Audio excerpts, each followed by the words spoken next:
He was by the verdict of the people who knew comedy best the funniest man alive. Not a teller of jokes, a conjurer. Jonathan Winters could open his mouth and become anyone. A cackling old farm widow, a punch-drunk boxer, a Martian, a four-star general, an entire crowd of people who had never existed until the second he invented them. Talk show host Jack Parr called him pound for pound the funniest man alive, and almost nobody argued. But that same astonishing mind had a second face, one that America wasn't allowed to see. Because the very engine that made Jonathan Winters a genius, that wild, churning, unstoppable imagination, was also a storm he could not always control. And one afternoon in San Francisco, at the absolute height of his fame, that storm broke open in public in front of everyone, and the funniest man in America vanished behind the locked doors of a psychiatric hospital. He would be offered a way to make the storm stop forever, and he would say no. This is the story of the secret war. Jonathan Winters fought behind every single laugh, the breakdown he hid behind 1,000 characters, the impossible choice he made about his own mind, and the reason the man who made the whole country laugh was quietly one of the bravest people in show business. And it starts with a lonely little boy in Ohio who learned very early that the safest place to hide was inside someone else. Jonathan Winters was born in Dayton, Ohio in 1925, and the imagination that would one day make him famous began, as it so often does, as a way to survive. His home was not a happy one.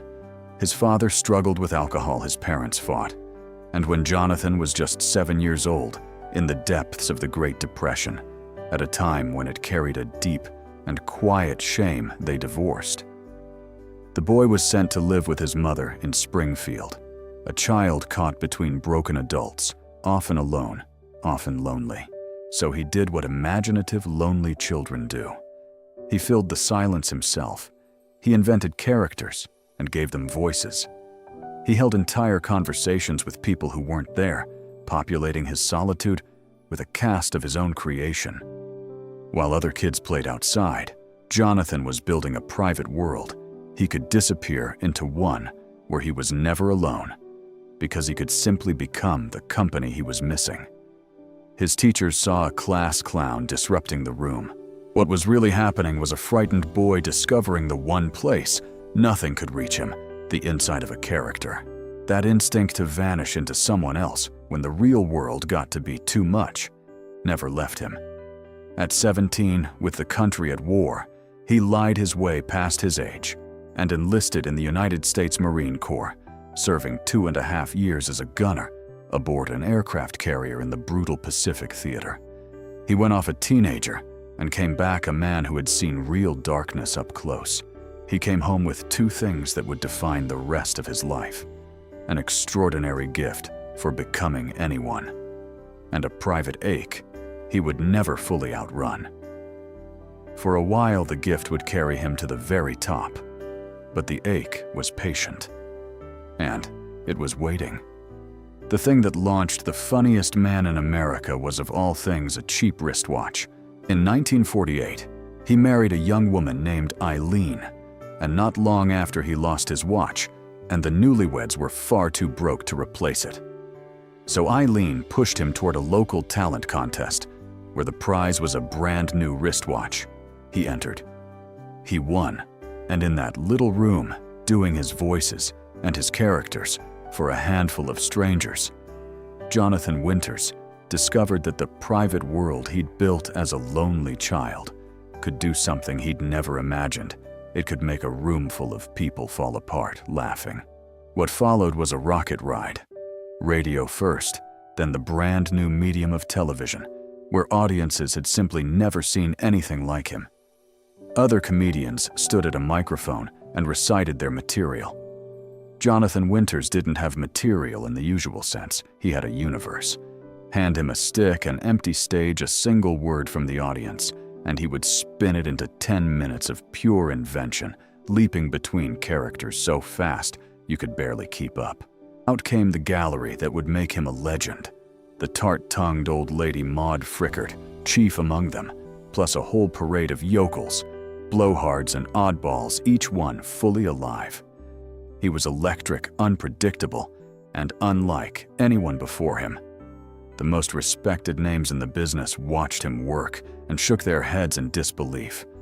He was the toast of television, the improviser other comedians studied. Like scripture, the man Jack Parr would crown the funniest alive. But here is the cruel arithmetic at the center of his story. The same churning, restless, supercharged mind that made him a genius on stage did not switch off when the lights came down. And the higher he climbed, the more relentless it became. The fame didn't quiet the storm inside him. It fed it. And the breakdowns that had always shadowed him quietly began to close in. What no one around him fully understood, because the world barely understood it at all in those years, was that Jonathan Winters was living with a serious mental illness. Today we would call it bipolar disorder. In the 1950s, it went by manic depression, and it was a condition shrouded in fear, stigma, and almost total public silence. It is an illness of devastating extremes, soaring, sleepless, electric highs that can tip into delusion, followed by crushing lows. And for a man whose entire art was built on riding the highest, fastest waves his mind could generate, the line between the gift and the danger was perilously, impossibly thin. For a while he managed. He worked, he dazzled, he kept the darker tides hidden behind the laughter. But the pressure of fame kept rising, and in May of 1959, at the age of 33, the dam finally gave way. And it gave way in the most public place imaginable. It happened in San Francisco. In the grip of a severe manic episode, Winters came untethered from reality. As the story has so often been told, he climbed up into the rigging of an old sailing ship docked at the waterfront, lost in a break that had nothing to do with comedy and everything to do with an illness that had simply overwhelmed him. It was not a stunt. It was not a bit. It was a man drowning in his own mind in full view of a city. And so the funniest man in America did something that took real courage in an era that offered him almost no understanding. He voluntarily committed himself to a private psychiatric hospital. Not for a night. For 8 months, the toast of television, the genius everyone wanted on their show, spent the better part of a year behind locked doors, fighting for his sanity. And it was there inside that hospital that he would be offered a treatment meant to silence the storm for good, and would make a choice that almost no one in his life could understand. The doctors had a recommendation.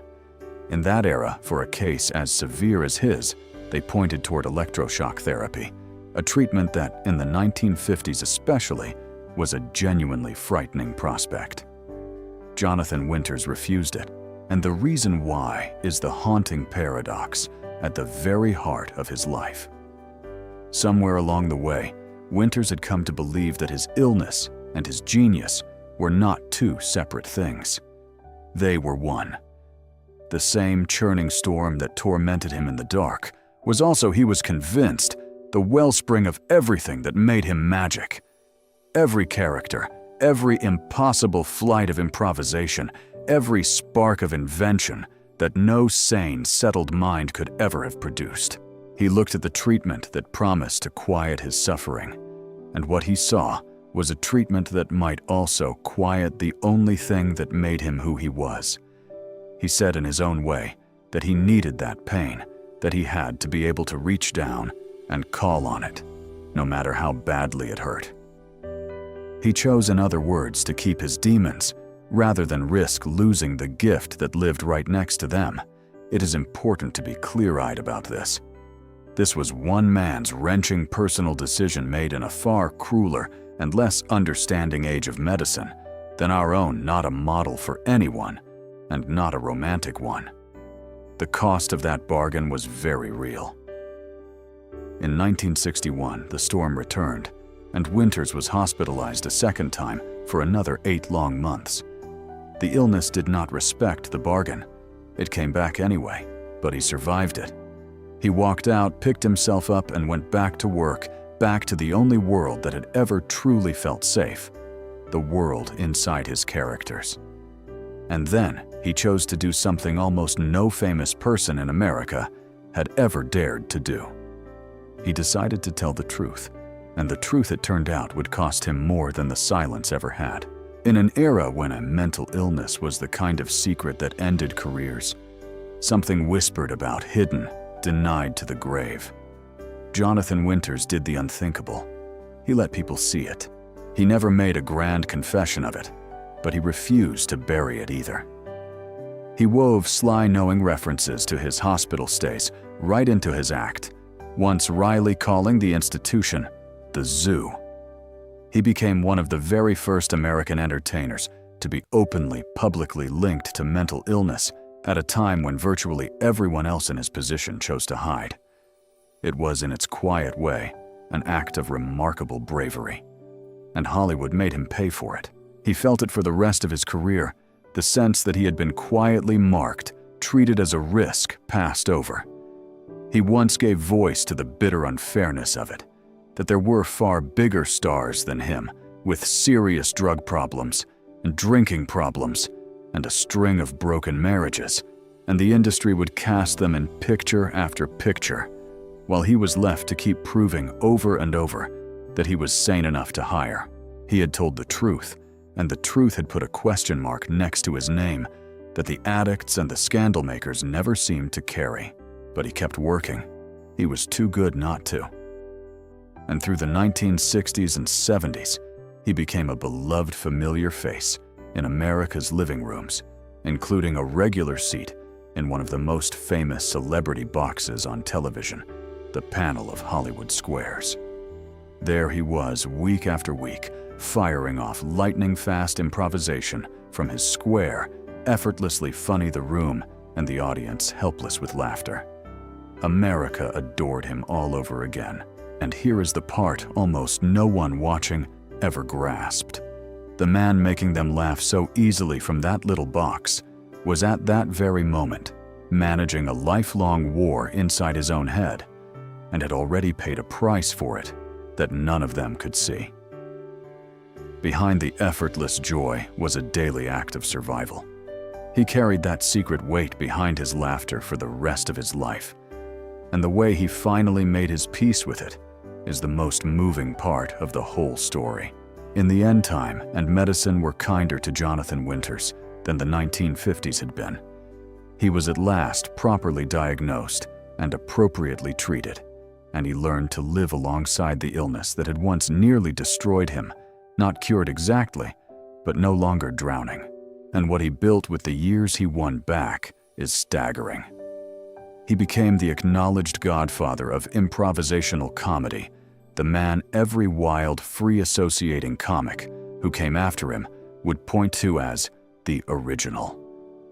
A young Robin Williams worshipped him as a hero and a mentor, and in one of the loveliest full-circle moments in television history, Winters was cast to play Williams's son, the two of them improvising together like a master and his most devoted student. Winters kept creating into old-age comedy books and a whole second life as a painter, his restless imagination finally a source of joy more than torment. He died in 2013 at the age of 87 of natural causes. The storm long since quieted, having lived a long and full life that almost no one watching him in that San Francisco hospital in 1959 would have dared to predict. So let's go back to where we began, to the funniest man alive and the second face he kept hidden. The breakdown. Jonathan Winters hid behind his 1,000 characters was never something shameful. It was the daily private courage of a man who took the most painful thing inside him and night after night turned it into something that made the whole world laugh. He hid in his characters because his characters were the one place the pain became beautiful. And long before the world was anywhere near ready to talk about any of it, he quietly refused to be ashamed of who he was. The funniest man in America was also one of its bravest, and that more than any voice or any character, may be the truest thing he ever gave us. If this story stayed with you, you'll find more of them right here. The real lives hiding behind the faces that once filled America's living rooms, and the truths they kept just out of frame. Subscribe, and we'll keep telling them.